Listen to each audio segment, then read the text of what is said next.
Hi అండి, అందరికీ నమస్కారం. Welcome to my channel. ఇప్పుడే అందిన వార్త. సో రోజు రోజుకు తగ్గిపోతున్న గ్రాఫ్, జగన్ గెలవడం అసాధ్యమంటున్న నిపుణులు. సో వివరాలు వీడియోలో తెలుసుకుందాం. వీడియో ఎక్కడైనా స్కిప్ చేయకుండా ఎండ్ వరకు చూడండి. అప్పుడే పూర్తి ఇన్ఫర్మేషన్ అర్థమవుతుంది. వీడియో నచ్చినట్లయితే ఒక లైక్ చేయండి.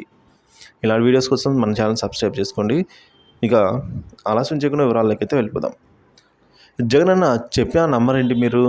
తగ్గిపోతున్న సంఖ్య చూసుకోండి ఒకసారి అని ఐపాక్ చెప్తోంది. ఈ ఎన్నికల్లో 160 సీట్లు గెలుస్తామని ఐపాక్ సమావేశంలో ముఖ్యమంత్రి వైసీపీ జగన్ వెల్లడించారు. గతంలో వచ్చిన 151 కంటే ఒక సీట్ అయినా కూడా ఎక్కువ వస్తుందని విశాఖలో పరిశ్రమల ముఖ్యమంత్రి గుడివాడ అమర్నాథ్ విలేకరుల సమావేశంలో ఏర్పాటు చేసి మరి చెప్పారు.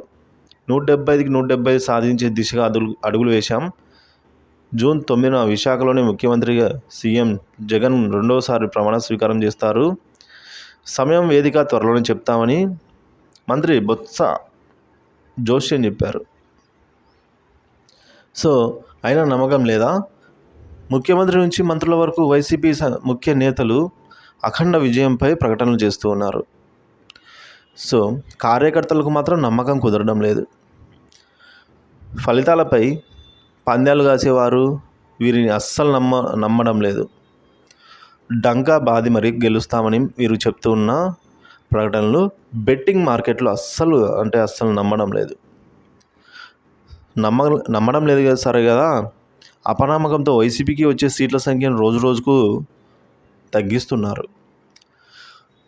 సో వాళ్ళ నాయకులు డప్పా కొట్టి చెప్పుకుంటున్నా సరే ప్రజలు ఎవరు నమ్మడం లేదండి వైసీపీ సంబంధించి. సో ఇన్ని సీట్లు వస్తాయని. ఇక వైసీపీకి వచ్చే సీట్ల సంఖ్య 65 నుంచి 68కి దిగజారింది. సో 68 వరకు వస్తాయి అని అయితే అంచనా వేస్తున్నారు. వేల కోట్ల రూపాయల వ్యాపారం జరిగే ఆన్లైన్ సైట్లో రోజు రోజుకు వైసీపీకి వచ్చే సీట్ల సంఖ్య తగ్గిపోతూ ఉంది. ఆదరణ లేకుండా అయిపోయింది. అంటే ప్రజలు ఎవరు నమ్మడం లేదు, బెట్టింగ్ ఆసేందుకు కూడా అనేది చెప్తూ ఉన్నారండి. సో ఇది నేను చెప్పింది కాదు, న్యూస్ పేపర్లో వచ్చినది. ఇక పోలింగ్కు ముందు 80 దగ్గర ఉండేది, పోలింగ్ రోజు 75 దగ్గర ఉండేది. ఆ తర్వాత 70కి తగ్గించారు సీట్లండి. జగన్ ఐపాక్ సమావేశంలో 160 పెంచారు. ఆ తర్వాత సంఖ్య విచిత్రంగా 65కు పడిపోయింది. వైసీపీ 70 సీట్ల మార్కు దాటదని పెద్ద సంఖ్యలో ఏకపక్షంగా పందాలు కాయడంతో బెట్టింగ్ యాప్ నిర్వాహకులు దానికి 65కు తగ్గించారు. ఈ విధంగా ఎవరికి వారు అంచనాలను బట్టి తగ్గిస్తూ వచ్చారు. వైసీపీకి ఎంపీ సీట్లు 9 అలా అదే సమయంలో వస్తాయని పందాలు జరుగుతూ ఉన్నాయి.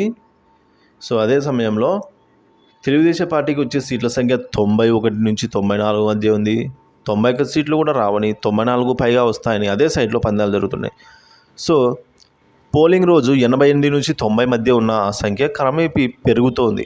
సో ఆదరణ పెరుగుతుందని చెప్తున్నారు. కూటమితో సంబంధం లేకుండా తెలుగుదేశం పార్టీ సింగిల్గా వచ్చే సీట్ల సంఖ్య ఇదే అని చెప్తున్నారు. సో ఇక పవన్ కళ్యాణ్ సీట్ల సంఖ్య కూడా చూసుకున్నట్టయితే ఈ సంఖ్య 100 దాటేలా చెప్తున్నారు. సో ఇదే అండి రోజు రోజుకు తగ్గిపోతున్న గ్రాఫ్ ఇప్పుడైతే ఇలా ఉంది. వీడియో నచ్చితే లైక్ చేయండి, షేర్ చేయండి. Thank you for watching this video.